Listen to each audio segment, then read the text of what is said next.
मैं Aryam Yadav SSIC inter college Kanakpur online classes में सभी बच्चों का स्वागत करता हूं।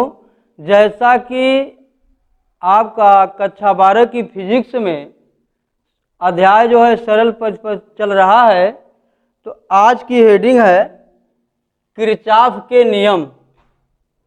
किरचॉफ लॉ सन 1842 ईस्वी में किरचॉफ ने निम्नलिखित दो नियम प्रतिपादित किए। तो पहला नियम है इनका प्रथम नियम अथवा संधि का नियम, फर्स्ट लॉ और जंक्शन रूल। किसी दिष्ट धारा वैद्युत परिपथ की किसी संधि पर मिलने वाली समस्त धाराओं का बीजगणितीय योग शून्य होता है, अर्थात सिग्मा i = 0। यहाँ पर सिग्मा पूरे पदों का योगफल बताता है कि जितने पद दिए रहेंगे उसको जोड़ लिया जाएगा। तो सिग्मा i अर्थात समेशन i = 0। किसी संधि की ओर आने वाली समस्त धाराओं को धनात्मक अर्थात संधि की ओर आने वाली धाराओं को धनात्मक तथा संधि से दूर जाने वाली धाराओं को ऋणात्मक लिया जाता है।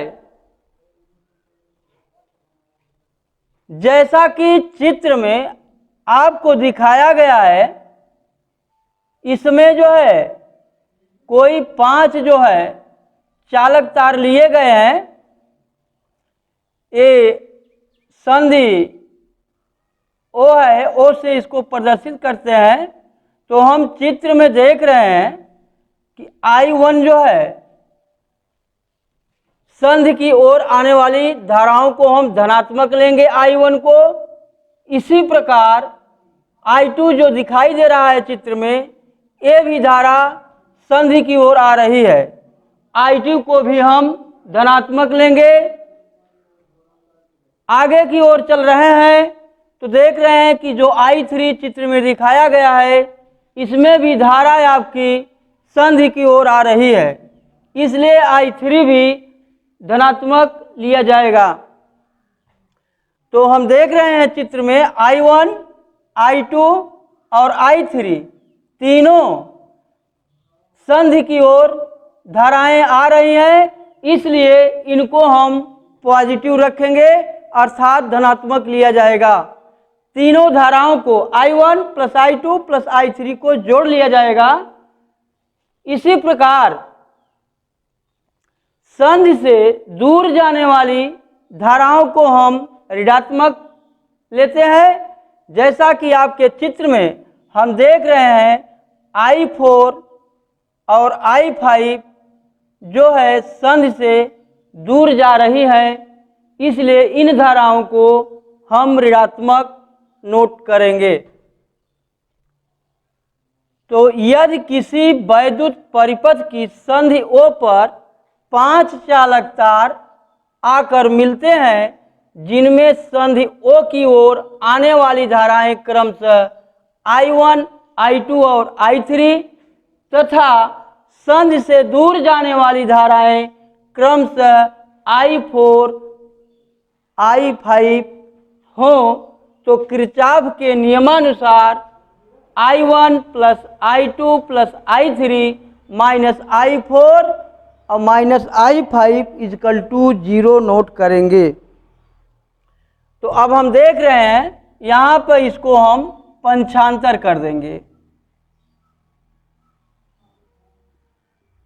जो -I4 है और -I5 है, इसको हम दाएं तरफ ले जाएंगे अर्थात राइट हैंड साइड। तो ये माइनस से आपका पॉजिटिव हो जाएगा, तो हमें मिलेगा I1 + I2 + I3 = I4 + I5।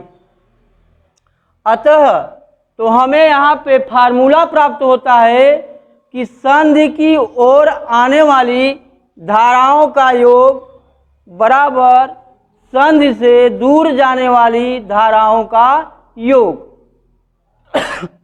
आपको सूत्र प्राप्त हुआ I1 plus I2 plus I3 equal to I4 plus I5।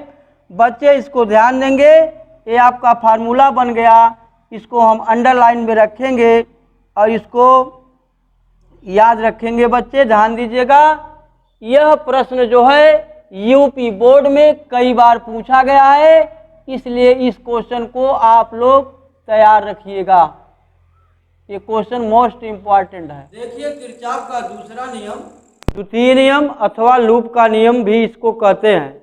तो बच्चे ध्यान देंगे, कभी कभी यूपी बोर्ड में आपसे पूछा जा सकता है कि किरचॉफ का द्वितीय नियम समझाइए। तो किरचॉफ का द्वितीय नियम को हम लूप का नियम भी कहते हैं।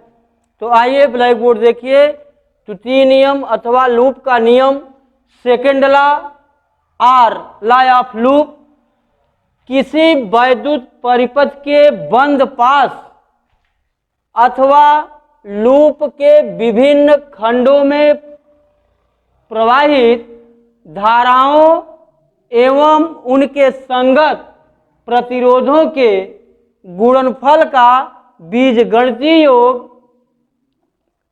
इस पास में कार्य करने वाले समस्त वैद्युत वाहक बलों के बीजगणितीय योग के बराबर होता है। अर्थात sigma E is equal to sigma IR, इसको हम अंडरलाइन करेंगे। ये द्वितीय नियम, किरचॉफ के द्वितीय नियम का फार्मूला है। जैसा कि हम जानते हैं कि किरचॉफ का द्वितीय नियम ऊर्जा संरक्षण के नियम पर आधारित होता है। जैसा कि आप जानते हैं कि ऊर्जा संरक्षण का नियम है, ऊर्जा को न तो नष्ट किया जा सकता है, न तो उत्पन्न किया जा सकता है, बल्कि ऊर्जा को एक रूप से दूसरे रूप में बदला जा सकता है, अर्थात उसकी साइज को चेंज किया जा सकता है। तो इसलिए किरचॉफ का द्वितीय नियम ऊर्जा संरक्षण पर आधारित है। फॉर एग्जाम्पल 1 है, चित्र को देखकर धारा I का मान ज्ञात कीजिए। तो बच्चे ध्यान देंगे कि संधि की ओर आने वाली सभी धाराओं को धनात्मक तथा संधि से दूर जाने वाली धाराओं को ऋणात्मक लिया जाता है। तो यहाँ पे चित्र को देख करके हम इसको हल करेंगे। तो चित्रानुसार 2 ampere plus 2 ampere is equal to आपका बनेगा 1 एम्पियर प्लस 1.3 एम्पियर।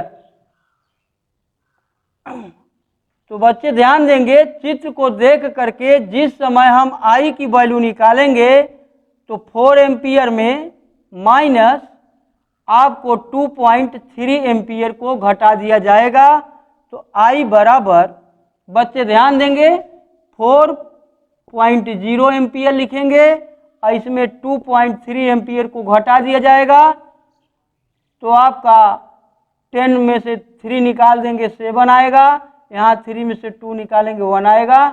तो 1.7 एम्पियर 1.7 एम्पियर धारा I का मान होगा। बच्चे ध्यान देंगे, चित्र में जो I दिखाया गया है इसकी वैल्यू आपकी बनेगी 1.7 एम्पियर।